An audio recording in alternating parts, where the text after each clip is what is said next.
श्रीगौरी वक्त्रपद्मार्का श्रीविघ्नेशा गजानना उत्तिष्ठ सुरसम्पूज्या त्रैलोक्यं पालनं कुरु श्रीगौरी वक्त्रपद्मार्का श्रीविघ्नेशा गजानना उत्तिष्ठ सुरसम्पूज्या त्रैलोक्यं पालनं कुरु उत्तिष्ठोत्तिष्ठ हेरम्बा उत्तिष्ठ गणनायका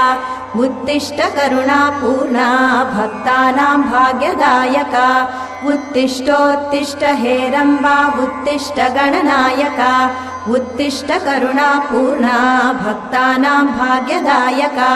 श्रीयाकुवाहन शिवात्मज दिव्यगात्रा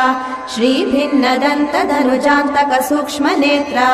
सर्वार्ति दुःख शमना फणिराजसूत्रा देवा गणेश्वर विभो तव सुप्रभातम्।